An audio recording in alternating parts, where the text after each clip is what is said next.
Welcome to Karmen's Couch, you guys. I am Karmen Spears, the managing broker and owner of Power Realty Chicagoland, right in Bridgeport, Illinois. And you have just joined us on another episode of Karmen's Couch. What is Karmen's Couch? Karmen's Couch is a talk show on building wealth through real estate, brick by brick.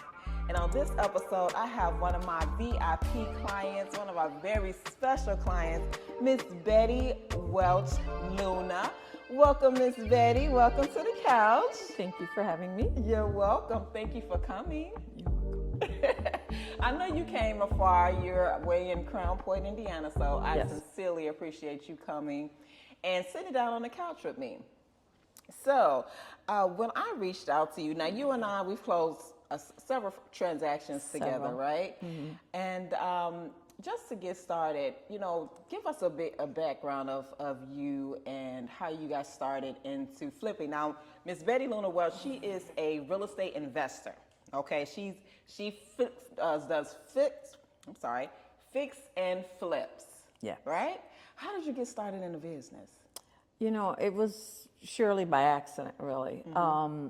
My oldest daughter has a son, and she was having trouble finding, like an apartment and all that. So my husband and I decided, well, let's find a little house, mm-hmm. And let's fix it up for them. So that's what exactly we did. We found a little bedroom apartment, mm-hmm. House. Okay. And it was a total flip on that to fix it up for them. Uh-huh. And then we found that we kind of liked it, and so we continued to do it. Yeah, you enjoyed it, huh? Yeah, we did. It's a lot of hard work if you do it the right way, but yes, we did enjoy it. Now, let's go back to how you and I first met. Do you remember? Yes, I do exactly. You do remember? Yes. Okay, so tell us how we met. I had just finished a home in Chicago Heights, Illinois, and I had put the house on the market by owner. Mm-hmm. And you happened to give me a call, and we talked on the phone, and we decided to meet, mm-hmm. and we did, and then from there, history. History. Now, I teach my team as I'm growing my real estate brokerage to call the for sale by owner. She was a for sale by owner, okay? I was probably, what year was that? 2016? Ooh, that was a while ago. Was it 2016? I think, or yeah, you 2015, think so? 16, 2015. So I'm 4 or 5 years in the business. I'm still very new, right? I'm nervous, and I called her reading a script. She didn't know I was reading a script. And I'm like, hey, I see that you're selling your home by owner. You mind if, we set up some time to meet? And we sat down, and she's not easy, okay? No, because, at that point, we were just finished, we had just finished another home, and we were trying to juggle two at the same time. Mm. So that was difficult, but we had just sold the other house, and this one we had finished it up. And we're like, you know what? We can just put it. It looked great. It came out to be beautiful, and we thought we'll do it by ourselves. Right. So we had just put it on there, and I don't think it was on there more than a day or two when we talked. Yeah, absolutely. Now, when I called you and asked if you would come on Karmen's Couch, you said yes. Why did you say yes? I was nervous. I was scared. I was like, is this audio or video? And so I was nervous, and I thought, I don't know if I have anything of value to share, mm-hmm. but here I am. You absolutely have value. Now, we have closed how many transactions together that you can? It's got to be at least 5 or 6. About 5 or 6, okay. And you have also referred me to some family and friends. I surely appreciate that. What is your background and what motivated you? Now, you initially stated that how you got into the business with your daughter and so forth. What has kept you in the business? You know what? It's become a family. We're called Welch and Son. Our son, my husband and I, we're the ones that do the work. Okay. And so the three of us, we work really well together. Mm-hmm. So that kind of kept us, and my son really loves doing it. Yeah. So that's how we just became, and we go from one to the next to the next. Yeah. Now we just recently closed on a transaction, Yes. and I was a bit nervous. I didn't think that it would close because unfortunately the taxes in the south suburbs, everyone got hit, right? All Yes. the taxes skyrocketed. And I was a bit nervous that we wouldn't even get the price that we did, but because you do such a great job with your rehabs and create such quality product, we were able to get it sold, right? Yes. The confidence that you have when you go into a project, where does that come from, and how do you go about creating the type of product, the quality product that you do? I always think to myself, would I live here? And so whatever we create and whatever we do is high end. I don't go like, to the secondhand store and buy a sink or anything like that. Everything is, what I feel that I would want to have in my home. Yeah. So it costs us more because we don't do the bubble gum and duct tape. We gut things out and we do things new. I think that that's the quality that we're hopeful, and I always know that my name is on the product. Absolutely. And I've never been afraid to give my phone number to the buyers. They all have mine, and no one's ever called. Absolutely, right? The Right. last buyer, they didn't even do an inspection, No. They didn't even conduct an inspection because, they can recognize the quality of work and it passed the village inspection. So you make my job easy. You make my job easy because it's nothing worse than working with an investor that wants top dollar but doesn't want to put the quality of work in. Yes, and I've seen that. I've walked in when my children have wanted to buy a home. They always want mom to come and Right. look, and I'm the one that's looking under the sinks. Where like my one daughter got fixated on, they had a dining room table and it was really pretty, and she's like, oh my god, mom, this table is so pretty. I'm like, looked at it and walked away. I thought, I'm not here to look at that. I'm not looking for pretty. Right. I'm looking for what's ugly in this house. Exactly. Which is under the sinks, and I'm opening things and I'm exploring.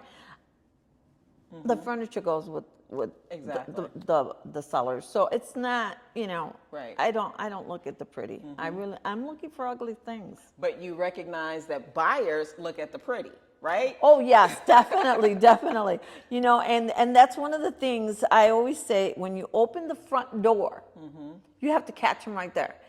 No matter what room is facing that door, you have to catch them. And one of the things that the young lady that I just sold less than a month ago, like maybe 3 weeks ago, I think we closed. One of the things she told me is, when I opened the door, I just knew it was for me. Yeah. I just fell in love right there. And she was looking in the living room, and that's what I strive for. When you walk in, you have to see like, wow, this is like so awesome. Everything is new. Everything is just where it's supposed to be. Absolutely. And as a skilled and as a skilled real estate professional, those that know quality, right? Even the agents can walk through a property and can recognize if the work is quality. I know I've gone through properties with buyers and I'm like, yeah, this, it looks good. I had one buyer and, it was rehab. The house was huge and it was rehab, but we went out to the back door and there was a huge crack underneath the steps and on the concrete, underneath the porch. And I said, this house, once you all conduct the inspection, there's going to be a lot of work that's going to come up from the inspection report, right? And sure enough, they conducted the inspection and there was so much work that was needed, that was hidden, all the glitz and glamour, it looks good, but once you got down to the inspection, then that's when it fell through. Yeah, and I'm like, I saw that. You can tell, because why would you cut corners on something so major, right? Exactly. Actually, it's my son. He'll go outside and he looks at the foundations, at the house, and everything on the outside. Me and my husband are looking in the inside to see what, where we're going to tackle first. Sure. And it is a big project if you do it correctly. Right.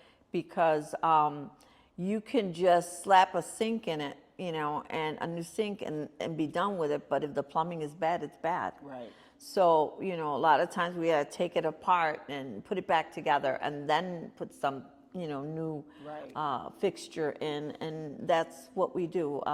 It's always new appliances, and we make sure that it's, like I said, it's something that I would want. When Absolutely.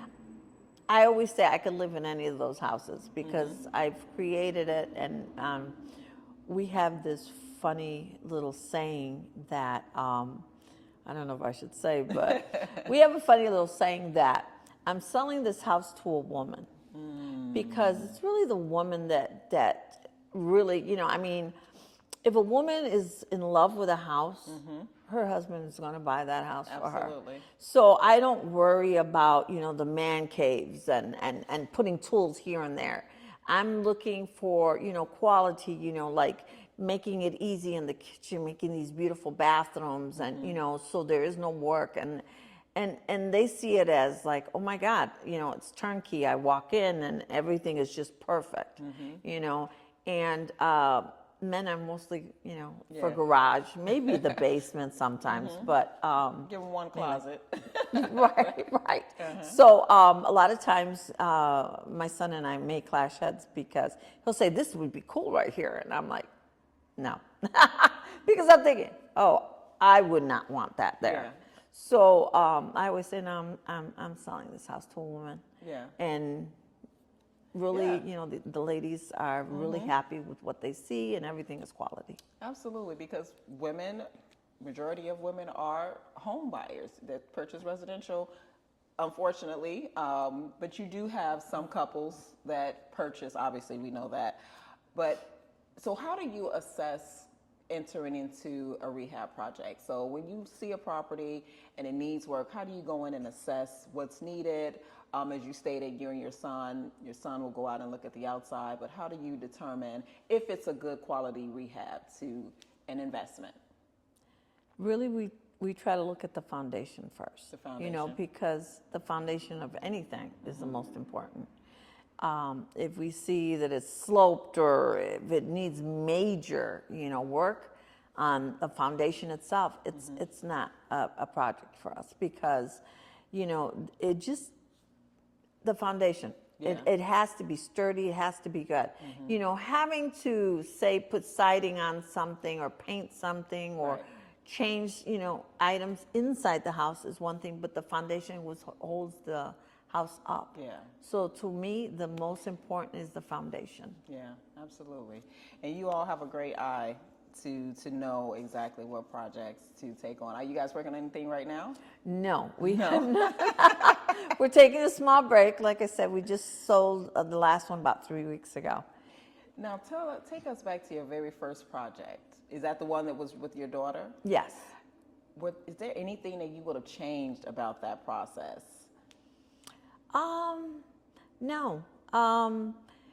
It was a really pretty little house.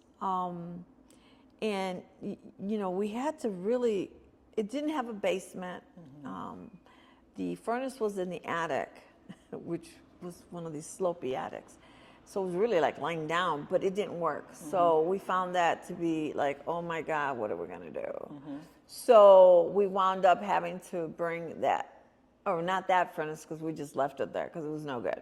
We put in a new furnace downstairs, which, we didn't try to find this huge unit because it was a small house, but it worked out fine, So that was the only thing that I thought like, oh, I wish I wouldn't have had to put the furnace and the water tank right here because, it took up a little bit more space than I would have liked.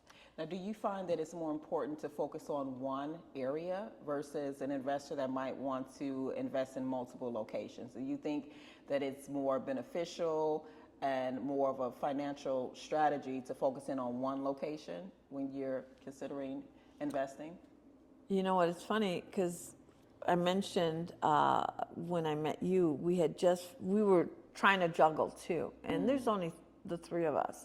So we had started on this one, another property came up, and we purchased it, but we found that the first house was suffering because then we'd be over here as and our time was, and we had to finally say, wait, stop. Let's finish this one. Right. Right. You know, so for us, it was more challenging.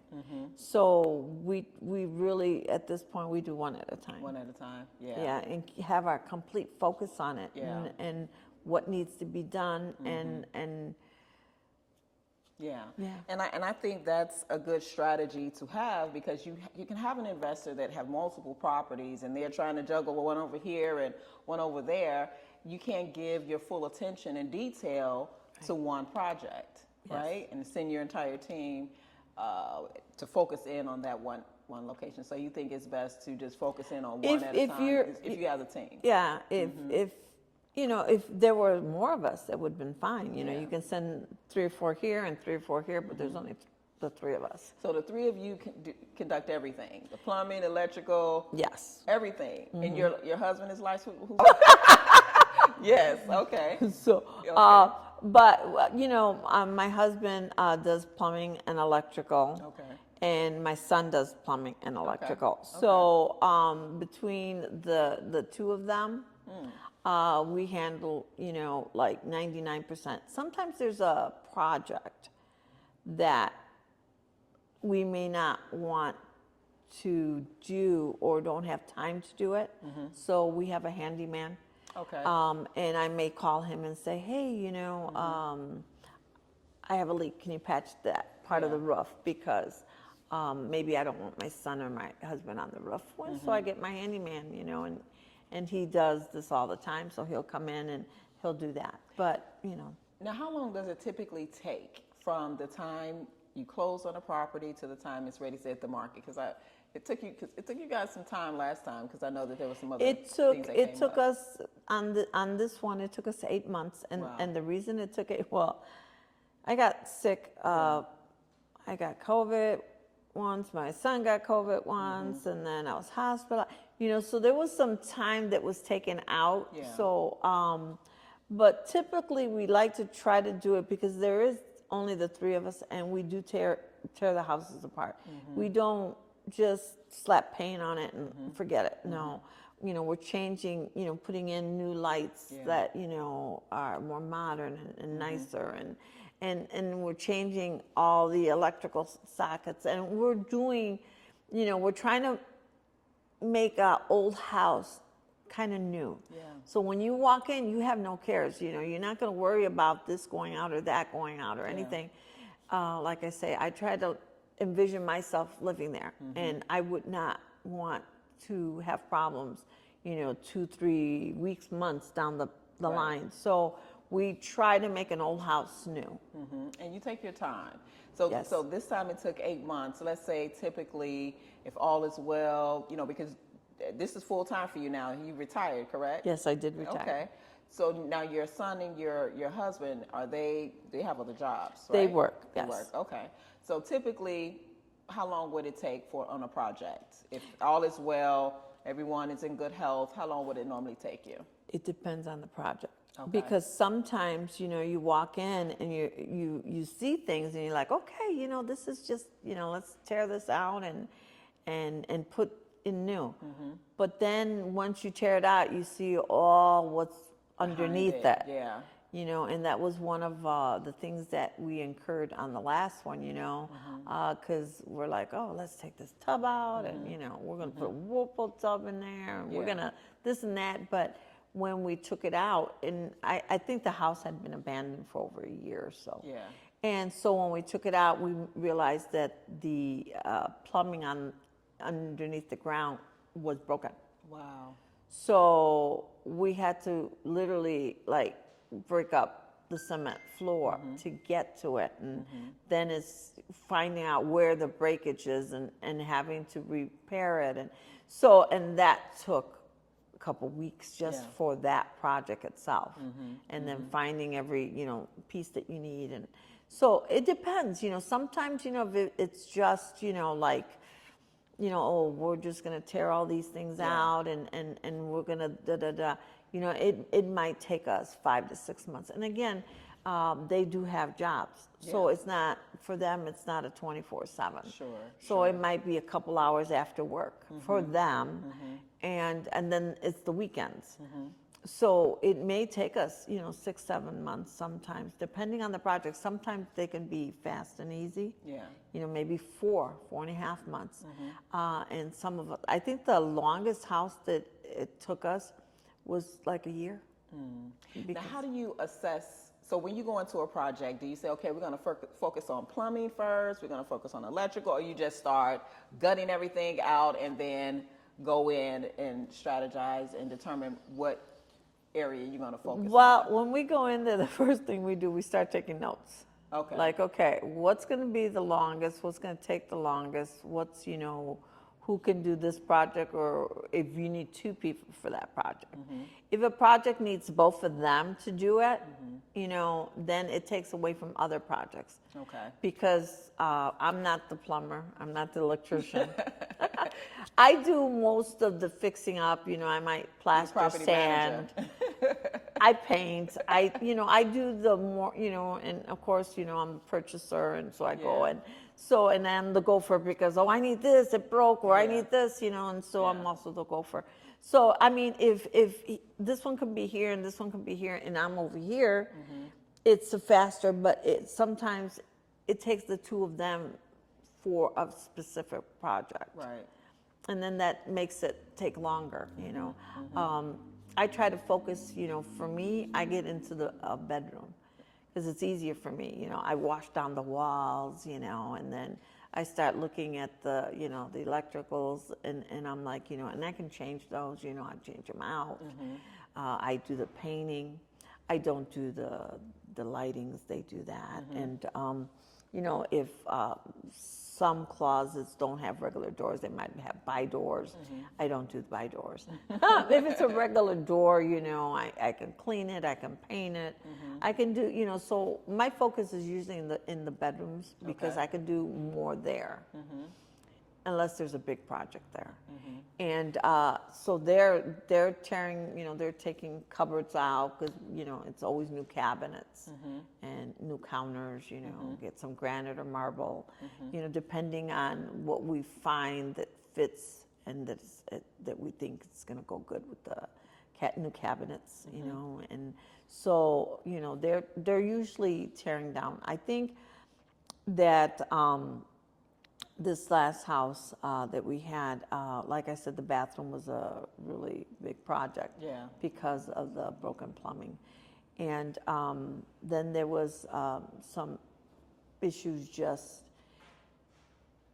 there was some mold going, so we had to kill that, and then we wound up just tearing out walls and putting up new walls, and just making sure that everything was Yeah. good and perfect, tearing out floors, carpets, underlayments, and that took a while, and trying to dispose of it because some cities have different ordinance and Yeah. they don't allow this and they don't allow that. So it was difficult to, be able just to say, I'm just going to rip this out. No, we had to do it in sections so that we can try to fit them in the cans and, So, yeah, our focus is usually on the worst thing. What's going to be the worst?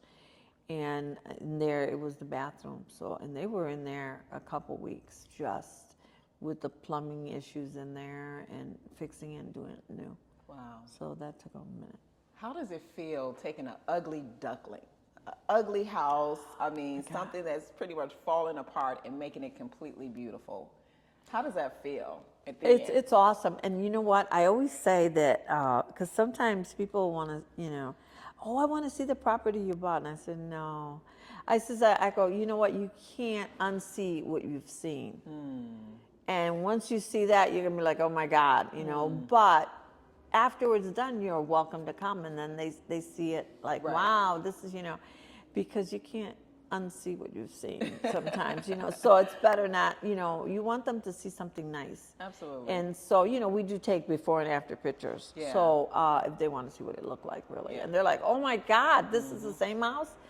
And, but it's so awesome because I just can't stop looking at things, we'll totally change something out and put all new whatever appliances, and I'll just be staring at it and looking at it, envisioning myself there, and I'm like, I just can't stop looking.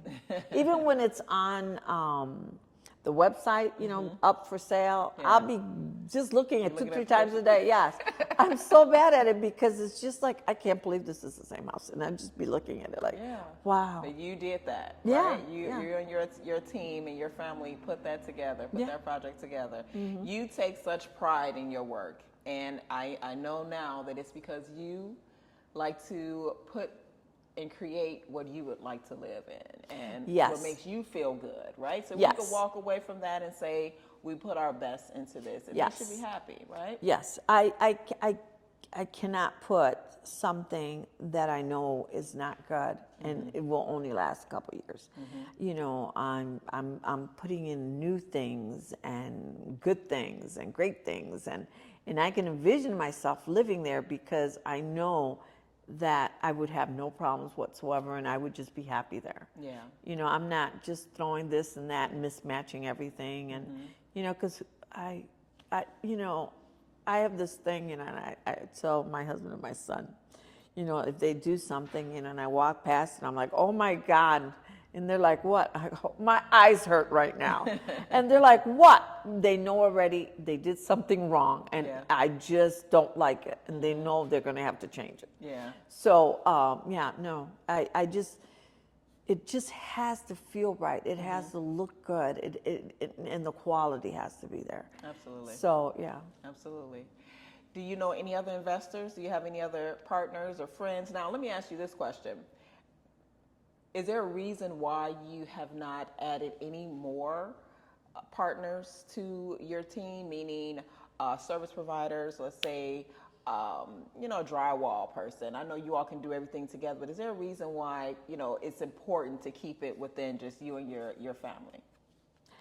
I feel like a guppy in a pond with koi fish in it, and we try to keep as much in-house because since we do, like many investors that I've spoken to, they might put 20-25 in a house to fix it. Not me.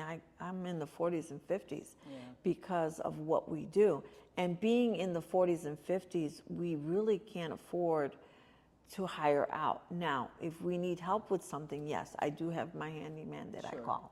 And then we'll do that. But, really financially, we can't do that. Financially, you just like to keep it in-house. It helps to save more money and it's more feasible. But I mean, I know some investors, they can do it for 40 and 50, but you have it in-house, so. We have it in-house, and then also, like I said, having not to hire, say, someone to come in, and the money that I'm paying this person, I could have bought this Whirlpool tub versus just a regular tub. Yeah. Paying him, I could have, bought this regular little refrigerator. Instead, I'm buying these high quality, refrigerators with, all these fancy features in it. I bought one with a hub in it, and that was kind of cool. I mean, computer in there, So I mean, it's for me, it's putting that money into the house instead of having to share it with someone else. Sure. Now, what would you say to a new investor? Someone that wants to get started in fixing and flipping. What would you say to them starting out? I would say, know your team. Have a team, whether it's your handyman, your family, have a team that you can work well together with. Seek out places that you might get things at a discount. It's all the same. It's like, I might go to Home Depot for one item and I might go to Menards for another. Who's going to give me the better price? It's the same item. So it's really knowing, where you can get things a little bit cheaper than, because it's the same quality, it's the same items. So, know where you can get things know your people that you're working with. Know the codes to the village is important, because sometimes you'll do something and you think it's great, and they'll come in, no, we don't allow that. And then we're like, whoa, what? Yeah. So yeah, know the codes. You know, make sure you're happy with that particular village. Yeah. Make sure, absolutely, because some villages, Calumet City, they say is extremely challenging. I had one buyer, we were looking at a property, and they made the investor put in a firewall. After they've completely remodeled the home, they come in and conduct their inspection, and they made them go into the attic and put it, because it was like a townhome, put in a firewall. You know, it's like the codes consistently change, right? They so do. Depending on who the inspector is, that's important, right? It is. It's very important. We did a lot of flips in Chicago Heights, and by the third flip, they knew us, and so they're like, okay, you know, I doubt I'll find anything, but they look, and it's funny because the last house that I sold in Chicago Heights, he walked in and he saw me, and he goes, you know, I've never gone through a house and not found at least 2 violations. I'm like, well, feel free. So he's looking so hard and looking and looking and looking. And he found one, and it was because I forgot. Oh, wow. And it was just, you know, grounding the water main, the valve. meter. Meter, okay. Yeah, and they just put this little wire, and it's literally a little wire that goes like that, and you're done.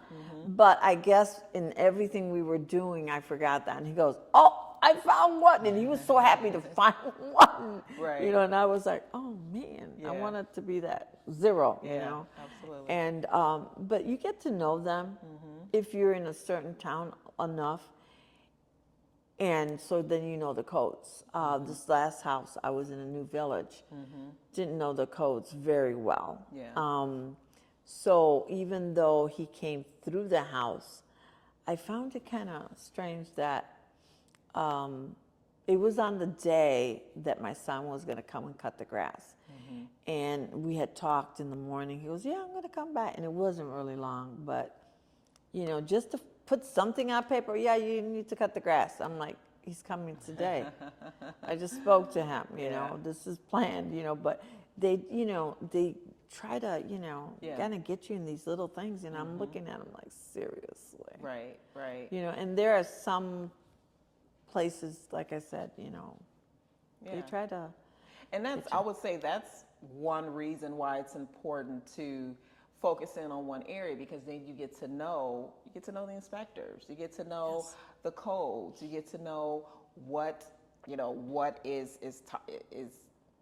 will pass and what will fail, and you get to know those things. So if you're all over the place and you don't have those relationships, then it's possible that it can also delay your project. Yes, and knowing codes from one village to the other, it's strange because since we did so many in Chicago Heights, we were incorporating a lot of that into this house. So actually, we did more than we really needed to because it wasn't required by the village.